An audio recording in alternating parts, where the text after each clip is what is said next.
안녕하세요. 김영준의 야구야구 김영준입니다. 오늘 있었던 다저스 소식과 메이저리그 소식을 정리해드리겠습니다. 오늘 다저스는 필라델피아를 꺾고 시리즈 수입을 했는데요. 리치힐 선수에게 승리를 안겨준 선수는 7회 0대0 균형을 무너뜨린 데이비 프리스 선수입니다. 프리스가 최근에 상당히 잘해주고 있는데요. 원래 프리스와 다저스가 이렇게 1년 계약을 다시 맺은 건 바로 월드 시리즈 우승을 위해서입니다. 잘 아시다시피 프리스는 2011년 리그 챔피언십 시리즈, 월드 시리즈 MVP를 석권한 바 있는데요. 특히 월드 시리즈의 활약은 정말 놀라울 정도였죠. 타자의 영양가를 평가하는 그런 지표 중에 WPA라고 해서 승리 확률 기여가 있습니다. 이게 팀의 승리 확률을 얼마나 높여주는 플레이를 했느냐를 가지고 평가를 하는 건데요. 데이비 프리스가 2011년 월드시리즈 6차전에서 대단한 퍼포먼스를 선보이기 전에 가장 한 경기에서 뛰어난 이 WPA를 만들어낸 타자는 1988년 월드시리즈 1차전에서 다저스의 커크 깁슨이었습니다.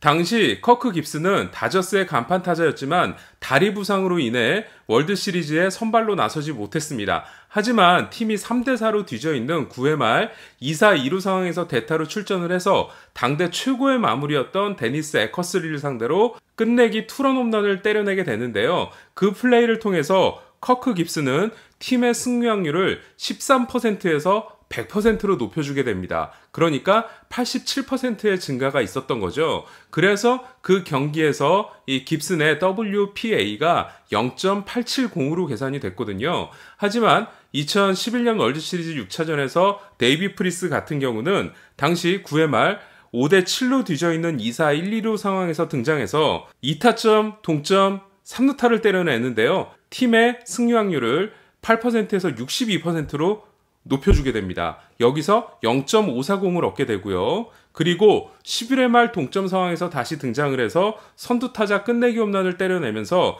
37%였던 팀의 승리 확률을 다시 100%로 끌어올리게 됩니다. 여기서 0.630을 벌어들이게 되죠. 그래서 그 경기에서 프리즈의 타석을 모두 종합을 해봤을 때 0.964라는 WPA가 나오게 되면서 이 커크 깁슨의 1988년 1차전 기록인 0.870을 넘어서게 되죠. 프리스는 2011년뿐만 아니라 포스트 시즌 내내 상당히 좋은 모습을 보이고 있는데요.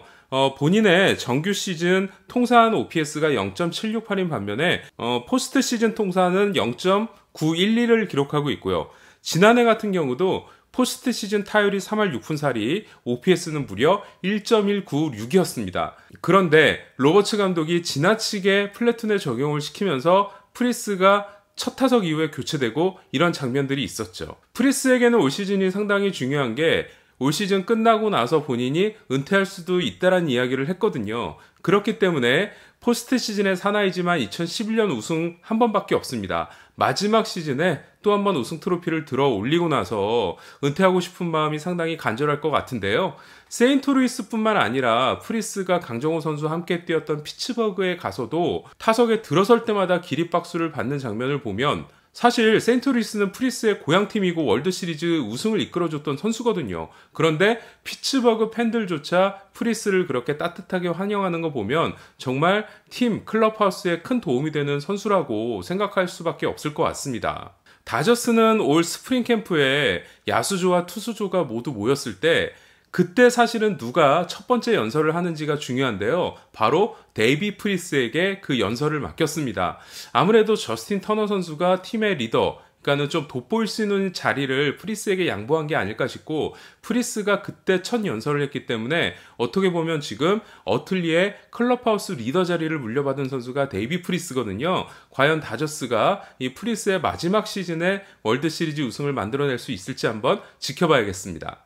오늘 두 번째로 살펴볼 선수는 맥스 슈어저 선수인데요. 오늘 신시내티를 상대로 8이닝 15K 1실점 승리를 따냈습니다. 명장면이 있었는데 투구수가 117개인 상황에서 데이브 마르티네스 감독이 올라왔거든요. 그런데 슈어저가 마르티네스 감독을 돌려보냈어요. 그리고 나서 조이 보토를 3구 3진으로 잡아내면서 본인이 8이닝 15K를 완성을 했는데 슈어저 선수가 저는 마지막 올드스쿨 투수라는 생각이 드는 이유가 뭐냐면 최근에 특급 에이스들조차도 감독이 올라왔을 때 본인 의사를 관철시키지 않고 그냥 같이 내려가는 경우가 많거든요. 그런데 슈어저 선수는 마치 과거 에이스들처럼 감독을 돌려보냅니다. 그게 아무래도 이 본인의 많은 투구수에 대한 자신감도 있을 것 같고, 슈어저가 매력적인 게 그렇게 마운드 위에서 보여주는 투쟁심, 뭔가 이글거리는 눈빛, 뭐 불독 정신 이런 거를 보여주고 있거든요. 그러니까 오늘 장면에서 저는 그게 떠올랐어요. 예전에 그 순하디 순한 마이크 무시나가 조트리 감독이 올라오려고 하자 스테이 데어 하고 소리를 지르면서 토리 감독이 깜짝 놀라서 올라가지 않고 다시 내려가는 장면이 있었잖아요. 그래서 참 그때 예전의 낭만을 오늘 슈어저가 한 번 더 보여준 게 아닌가 싶고, 오늘 경기를 통해서 슈어저는 통산 6번째 15K 이상 경기를 만들어냈는데 클레이튼 커쇼는 2번밖에 없습니다. 이게 어떻게 보면 그만큼 커쇼보다 슈어저가 더 위력적이라는 게 아니라, 커쇼는 예전에 이런 얘기한 적이 있어요. 본인이 300K 달성 시즌 때 나는 300탈삼진보다 300개의 초구 아웃이 더 좋다라는 이야기를 했어요. 반면에 슈어저는 나는 모든 타자하고의 승부에서 삼진을 목표로 한다라는 이야기를 했거든요. 슈어저가 지난해 300탈삼진 시즌을 만들어냈는데 지금 13경기에서 117개를 기록을 하고 있습니다. 이게 지난해처럼 33경기를 나선다고 했을 때는 297개 페이스가 나오거든요. 그렇기 때문에 올해도 300K 달성이 전혀 불가능한 건 아닙니다. 슈어저가 만약에 올해도 300K를 달성하게 되면 어떤 의미 있는 기록이 탄생하냐면요. 바로 지난해 올해 만 33세, 34세의 나이로 2년 연속 300K를 달성하게 되는데요. 메이저리그 역사상 만 33세 이상 투수가 2번 이상의 300K 시즌을 만들어낸 건 지금까지 랜디 존슨이 없습니다. 바로 랜디 존슨이 34세부터 38세 시즌까지 5년 연속 300K를 달성한 바 있죠. 슈어저는 정말 볼 때마다 뭔가 오늘은 어떤 퍼포먼스를 보여줄까라는 기대감을 갖게 만드는 투수인데요. 3번의 대단한 경기가 있었죠. 먼저 2015년에 2번의 노히터를 한 시즌에 달성을 하는데, 이게 참 아쉬웠던 게 뭐냐면 2번 모두 퍼펙트가 가능한 경기였어요. 피츠버그전에서는 마지막 스트라이크 카운트 하나를 남겨놓고 피츠버그의 호세 타바타 선수가 이 슈어저가 던진 공에 팔꿈치를 밀었는데 주심이 못 맞는 공을 판정을 하면서 결국 못 맞는 공을 통해서 퍼펙트가 무산이 된 적이 있고요. 또 한 번은 당시에 유넬 에스코바의 실책 때문에, 이 부분 커쇼도 마찬가지죠. 커쇼도 헨리 라미레스 실책 때문에 퍼펙트가 아니고 노히트가 된 적이 있는데, 그 실책 때문에 역시 슈어저가 또 퍼펙트를 실패했습니다.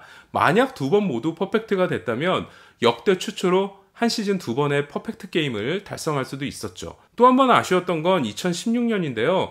슈어저가 20K를 달성을 하게 되죠. 20K 경기는 로저 클레멘스가 2번, 랜디 존슨, 그리고 캐리우드밖에 없는데, 이 경기가 참 아쉬웠던 게 뭐냐면 친정팀인 디트로이트를 상대로 마지막 타자 남겨두고 20K를 달성을 합니다. 그리고 포수 제임스 맥켄을 상대하게 되는데, 이 맥켄을 삼진으로 잡아냈으면 21K라는 역대 신기록이 세워질 뻔했거든요. 근데 맥켄이 3루 땅볼로 물러나게 되면서 이 신기록 달성을 저지하게 되는 거죠.